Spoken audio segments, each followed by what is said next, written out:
Chapter 16. Cody stood on the front porch of his cabin with his arms crossed. Jake backed his tractor-trailer up on the main road because he drove past the driveway. He shook his head and smiled. It figured. Jake wasn't exactly famous for his sense of direction. It was a wonder he lasted driving that truck. When the agency gave him the assignment, Cody thought he wouldn't last a week. Jake hated it too, which only served to cement his opinion. Cody would have bet money against him enduring it. He was, but he longed for a real assignment. That's what made his present situation so strange. Cody wondered, what's Jake doing with a kid? How did it happen? What kind of life can an over-the-road truck-driving agent give a boy? No stability, no home besides his parents' house, which he never visits. But what's that? What will Jake do if the agency changes his assignment? Do they know about the kid? If so, how could they approve such a thing? Those were the answers Cody waited for when Jake finally got the truck down the driveway.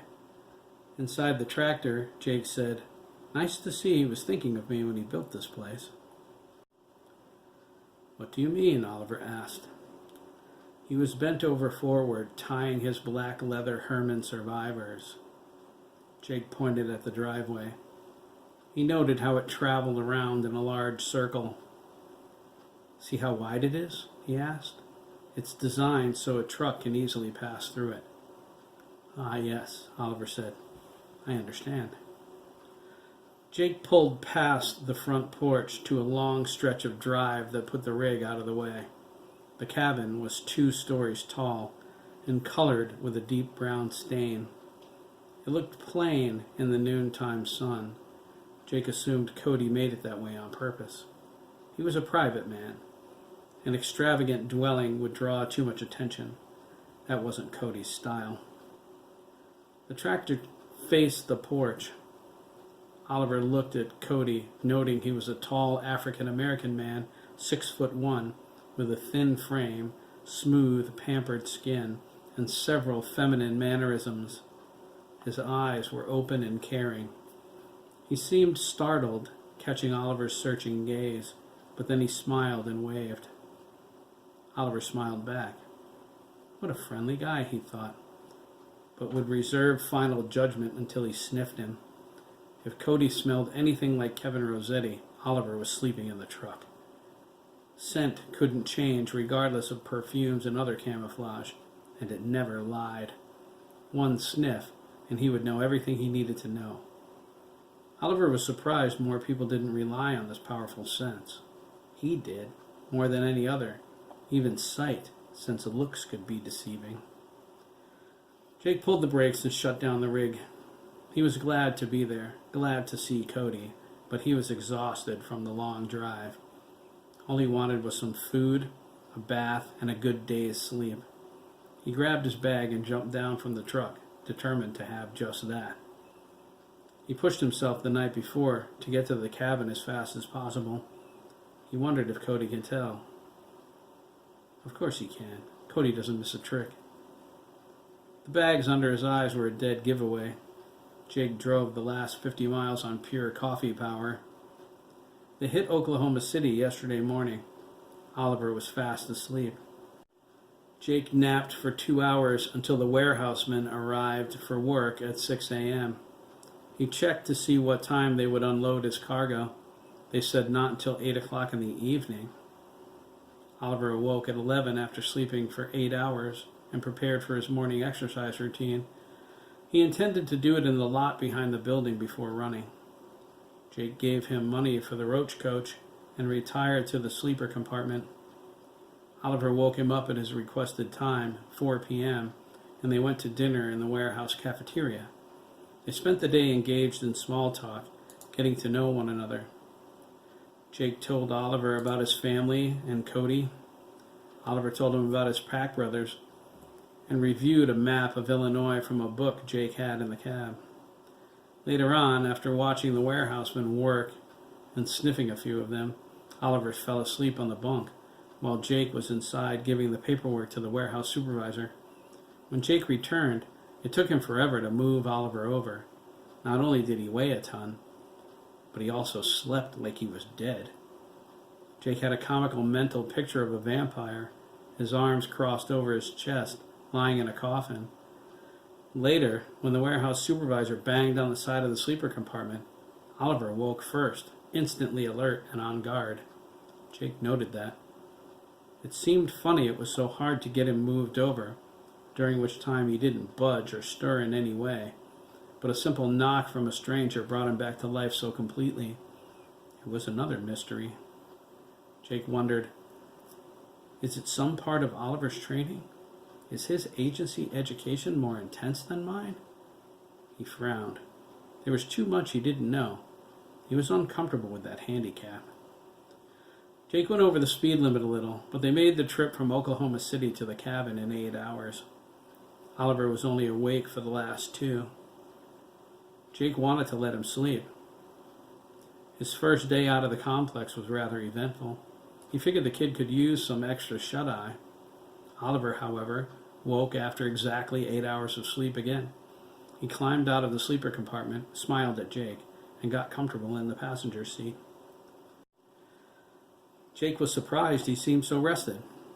He remembered his first night sleeping in the truck. He woke up sore in places he didn't know it was possible to be sore. Oliver noticed Jake stare and looked over inquisitively. Jake shook his head as he shifted gears. "It's nothing," he said, clearing his throat.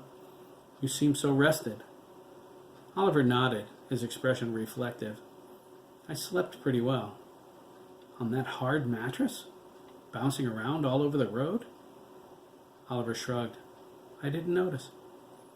They talked some more. Jake asked a lot of questions about the complex, careful and calculated ones. Even though he trusted Oliver, his arm itched whenever he felt near to asking something potentially compromising. It was a sobering feeling, like remembering the sound of his bones snapping. Oliver was happy to oblige him with answers. He went into graphic detail about the complex's routines and the various surgeries he endured over the years.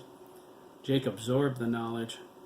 It was too bad he believed only half of what Oliver said, but he let it go. Unless Oliver was a professional liar, he was only relating what he believed. If there were more to learn, the answers would come from elsewhere. Some things were painfully obvious to Jake. Despite Oliver's mature demeanor and aloof seriousness, he was still a boy. It wasn't because his voice hadn't changed either. When Jake tried to move him over in the bunk, he took a moment to examine Oliver closely. He appeared much younger than 15. His skin was baby smooth and milky white. Jake wondered how he would fare once the warm weather came. His exercise excursions outdoors at the complex involved wearing a protective suit. Oliver would probably roast in direct sunlight. He was beautiful, though, even in sleep. It was the only word that fit. Oliver was lonely, too. Jake could tell he was trying to hide it.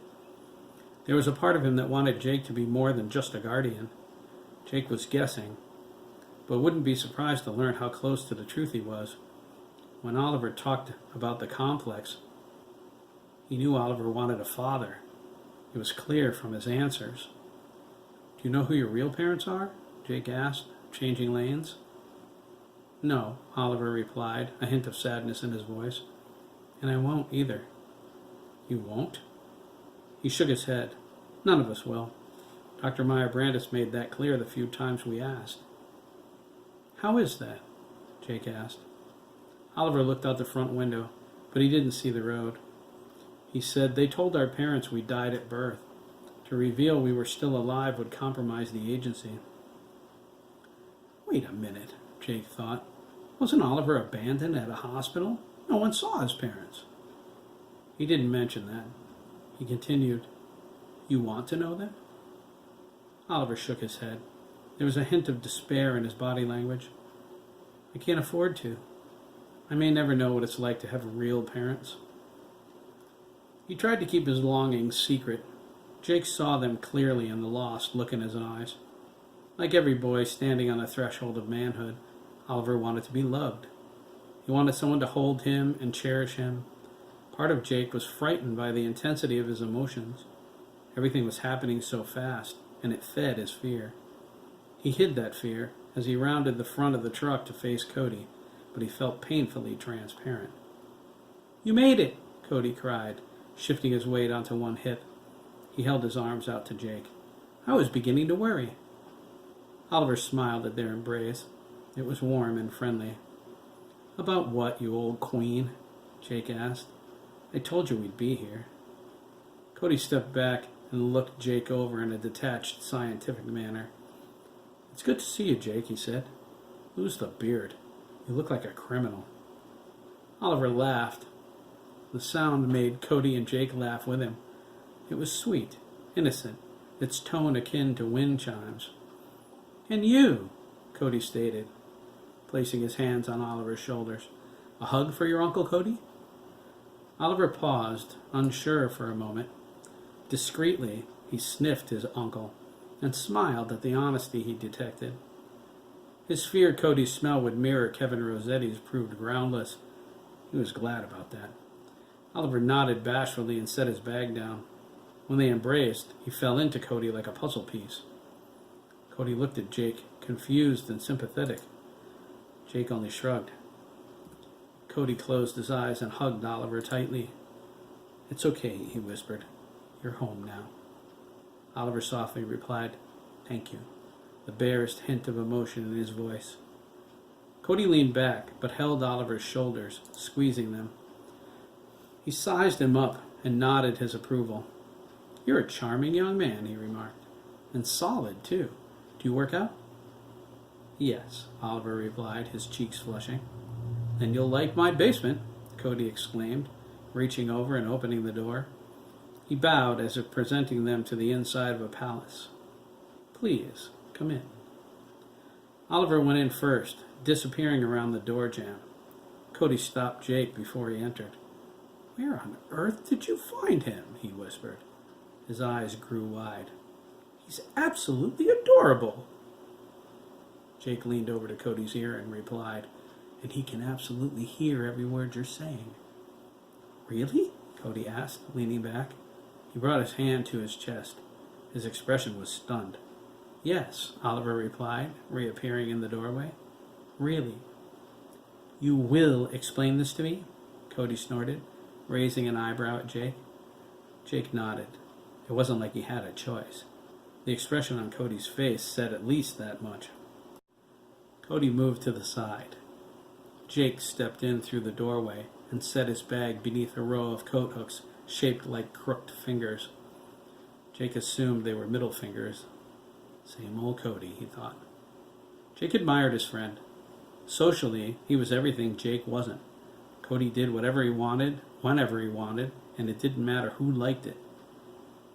He was self-assured and confident, even confrontational in ways Jake never was. Jake used to cringe whenever Cody went off on someone. He had a tongue like a razor and was quick to use it. He was also incredibly generous and giving. Cody cared about everything. He might be the first openly gay saint. "Quick, call the Pope." Jake chuckled. As he turned, the chuckle faded into stunned silence. It was his first visit to Cody's cabin, built this past spring. His expression was amazed. "Like it?" Cody asked, nodding at the interior and beaming with pride. "Whoa," Jake whispered, his voice trailing off. He had no words to describe it. Cody's cabin appeared to have 2 floors when he looked at it from outside, but it didn't. Its small windows and stenciled edgings gave it the illusion of simplicity. It was a different story within. The front door stood off-center to the left. It led into the kitchen, directly in front of a long breakfast bar. The kitchen was a gourmet chef's dream. Cody loved to cook. The copper pots and pans hanging from the ceiling shined. The cabin was wide open, one giant room filled with decorations and lights. A huge glowing Christmas tree stood proudly behind the sofa. Its reflection blinked and flashed in Oliver's cheeks. The living room was to his front and right. A 65-inch OLED TV stood in the middle of the digital entertainment system, with Dolby Atmos surround sound built into the far wall. "Jesus, that's awesome," Jake exclaimed. He elbowed Oliver. "Thank God it's football season."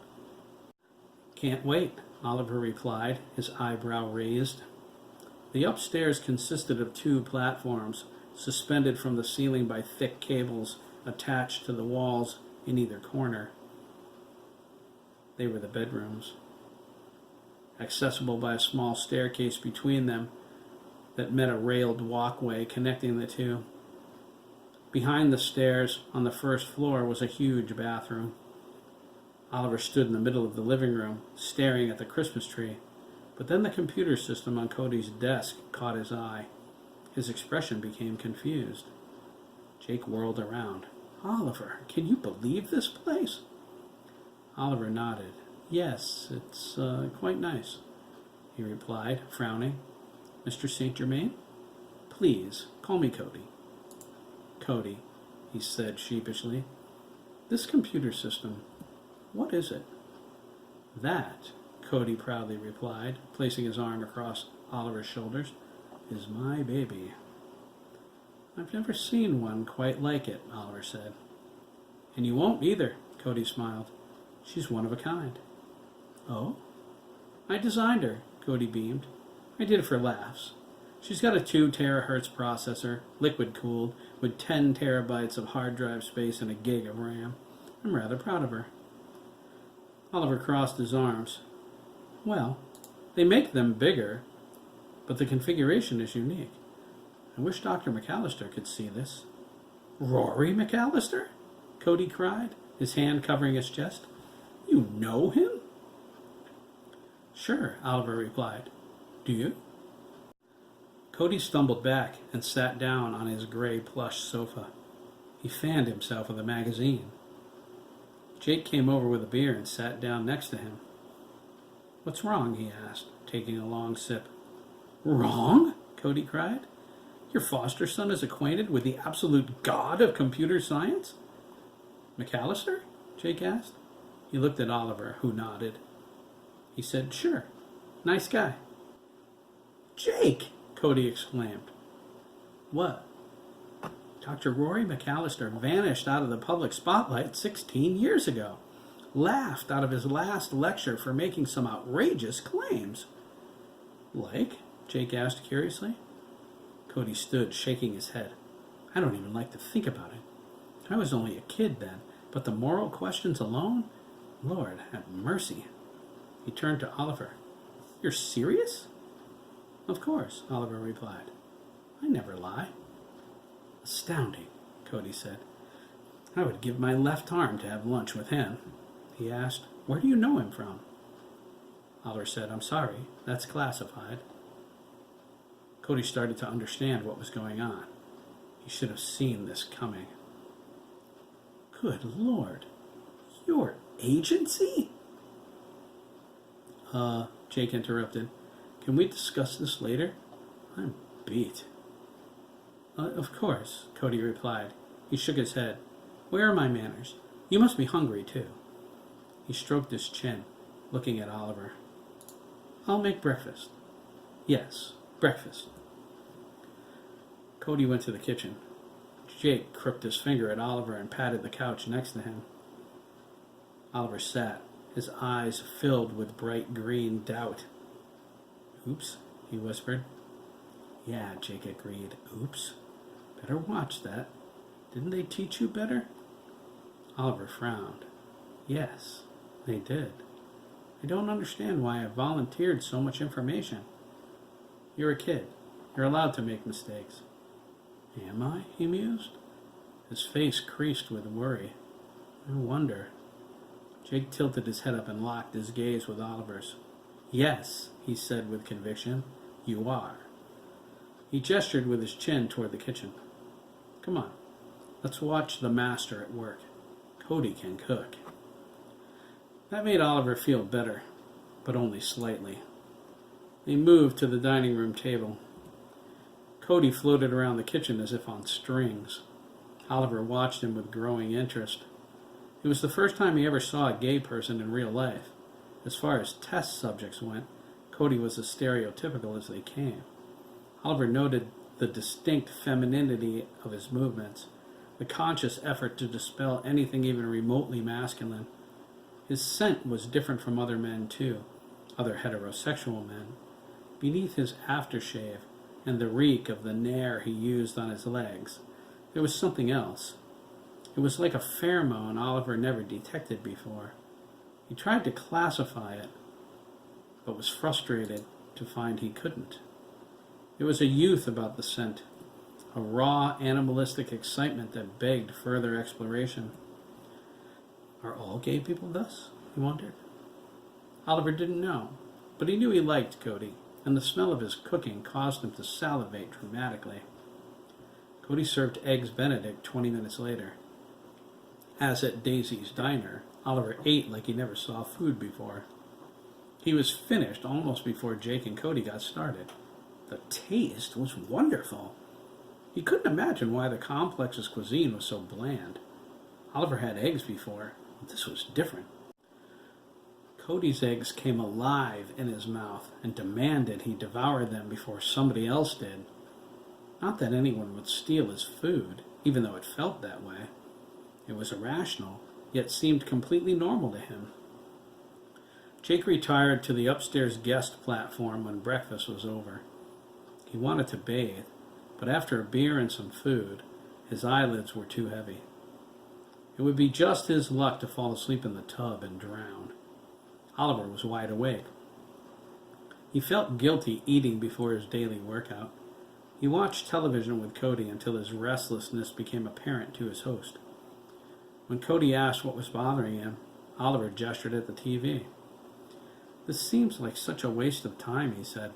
It was a rerun of The Golden Girls. "Is this all television is? I thought it would be more interactive." Cody said, "You act like you've never watched TV before." Oliver nodded, feigning a smile. He changed the subject. "May I see your basement?" "You want to work out?" "I'd like to, yes." "It's a daily ritual of sorts." Oliver stood and stretched. "I have an exercise program designed for when we're out on the road, but if you have equipment here." "If?" Cody asked. "Follow me, young man." Oliver paused to grab his breather unit and his running shoes out of his bag. He put his glasses on top of his clean clothes for after his shower. Cody remarked how well the green borders of the suit matched his eyes. Oliver replied, "They're supposed to." They entered the basement by the door next to the bathroom. Cody felt the stairs giving way under their weight. They creaked with the strain. He looked at them oddly. It stopped when Oliver stepped off the bottom step. Cody joined him. It was colder down here. Cody shivered. Oliver didn't notice. Cody flipped the light switches at the bottom of the steps. The ceiling fluorescents flashed to life. The basement ran as wide and deep as the cabin, filled with top-of-the-line athletic equipment. Oliver nodded his approval, but pointed to the one machine he didn't recognize. "The Bowflex Max Trainer?" Cody asked, embarrassed. He laughed. "I bought it because the guy in the commercial looked so hot." "Commercial?" Oliver asked, but answered his own question. "Oh, yes, an advertisement by the monetary sponsor of a radio or television program." "You should have seen this guy," Cody remarked, moving in front of Oliver. He looked dreamily at the machine as Oliver undressed. He had a body on him that wouldn't quit. He turned back. "I was kind of hoping the guy came with it."